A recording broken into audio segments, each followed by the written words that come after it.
Hi! Hello! నమస్తే. I'm back again with another review. మన slogan తెలుసుగా, బడ్జెట్ ఉంటే థియేటర్ ఉండాలి, లేకపోతే ఇంట్లో సినిమా చూసేయాలి. సో, నేను ఈరోజు కూర్చొని, ఇంట్లో కూర్చొని చూసిన cinema 'one and gun'. Yes. Tamil cinema అండి. ఆహ్, ప్రొనౌన్సియేషన్ తప్పుగా పలికింటే ఏమనుకోద్దండి. ఎందుకంటే మనం తమిళియన్ కాదు కాబట్టి ఇంగ్లీష్‌లో ఏదైతే ఉందో అది చదివి పలకడం జరిగింది.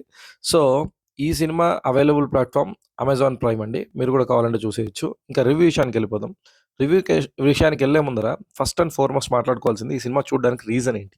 రీజన్ ఏంటంటే డైరెక్టర్ గారండి. ఈయన డైరెక్టర్ 'బాలా' అండి. ఈయన తీసిన చాలా తమిళ్ సినిమాలు తెలుగులో డబ్ అయ్యాయి. ఫర్ ఎగ్జాంపుల్ 'సూర్య' గారు యాక్ట్ చేసినటువంటి 'శివపుత్రుడు' కావచ్చు. అట్ ది సేమ్ టైమ్ 'అవన్ ఇవన్' అని తమిళ్‌లో తీసిన సినిమాని విశాల్ గారిది 'వాడు వీడు' అని చెప్పేసి మన తెలుగులో డబ్ చేయడం జరిగింది. దాంతో పాటు 'నేను దేవుడిని' అనే సినిమాని కూడా తెలుగులో డబ్ చేశారు. దాంట్లో ఆర్య యాక్ట్ చేశారు. సో, ఈ సినిమాలన్నీ మీరు చూసుంటే ఆల్రెడీ మీకు అంచనా వచ్చేస్తది సినిమా ఎలా ఉండబోతుందో. సో, రివ్యూ ఏంటంటే ఇంతకుముందు నేను చెప్పిన సినిమాలన్నీ మీరు చూస్తే ఏ ఫీల్ వస్తదో, ఆ ఫీల్ ఈ సినిమాలో రాదు. ఎందుకంటే స్టోరీ సేమ్ ఉంటది. ఐ మీన్ టు సే ఈయన ప్రతి సినిమాలో ఫిజికల్లీ ఛాలెంజ్డ్ పీపుల్ గురించి డిస్కస్ చేస్తారు. వాళ్ళు ఫేస్ చేసే ప్రాబ్లమ్స్‌ని కంటికి కట్టినట్టు చూపియడానికి ప్రయత్నిస్తారు. తర్వాత వాళ్ళకి జరుగుతున్న అన్యాయాలకి ఆహ్, రివోల్ట్ అయ్యే ఒక హీరో మనకు కనపడడం జరుగుతుంది బేసిక్‌గా. ఇది ఒక బేసిక్ ఫార్మాట్ ఆహ్, ఆఫ్ ది 'బాలా' ఫిల్మ్స్ అండి. Most of the films I mean to say. ఎందుకంటే అన్ని సినిమాలు చూడలేదు కాబట్టి I should not comment that. So, same ప్యాటర్న్‌లో ఈ సినిమా కూడా ఉంటుందండి. ఈ సినిమాలో హీరోనే ఫిజికల్లీ ఛాలెంజ్డ్ అండి బేసిక్‌గా. అరుణ్ విజయ్ గారు యాక్ట్ చేశారు. తను చెవిటు ప్లస్ మూగా ఈ సినిమాలో యాక్ట్ చేయడం జరిగింది. అండ్ ఇంకా డీటెయిల్ విషయానికొస్తే తను క్యారెక్టరైజేషన్‌ని బిల్డ్ చేసుకుంటూ ముందుకెళ్ళి తర్వాత ఒకానొక స్టేజ్‌లో తను ఫిజికల్లీ ఛాలెంజ్డ్ గర్ల్స్ హాస్టల్‌కి ఒక వార్డెన్‌గా ఎళ్ళడం జరుగుతుంది. Because of the situations. So, ఎప్పుడైతే తను వార్డెన్‌గా ఎళ్తాడో అక్కడ ఫిజికల్లీ ఛాలెంజ్డ్ గర్ల్స్‌కి అనుకోకుండా ఒక అన్యాయం జరుగుతుంది.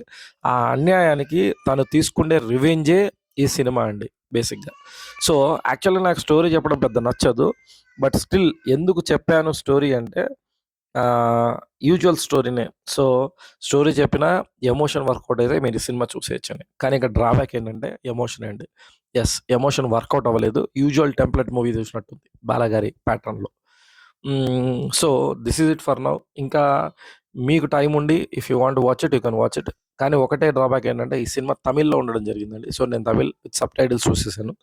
ఒకవేళ తెలుగు డబ్బింగ్ వచ్చేంత వరకు మీరు వెయిట్ చేస్తాననుకుంటే తెలుగు డబ్బింగ్ వస్తుందేమో నాకు తెలియదు. సో, వెయిట్ చేసి తెలుగు డబ్బింగ్ మీరు చూడొచ్చు. అండ్ ఇలాంటి రివ్యూస్‌తో మళ్ళీ మీ ముందుకు వస్తూనే ఉంటున్నాం. This is it for now. Bye bye. నేను చెప్పిన విధానం మీకు నచ్చినట్లయితే do subscribe my channel and మీ ఒపీనియన్‌ని కామెంట్స్ రూపంలో తెలియజేయండి. మీరు కామెంట్స్ రూపంలో తెలియజేసి సబ్స్క్రైబ్ చేసుకోవడం వల్ల మరిన్ని రివ్యూస్‌తో రావడానికి నాకు మోటివేషన్ ఫ్యాక్టర్ ఉంటుంది. Hope you understand. Thank you.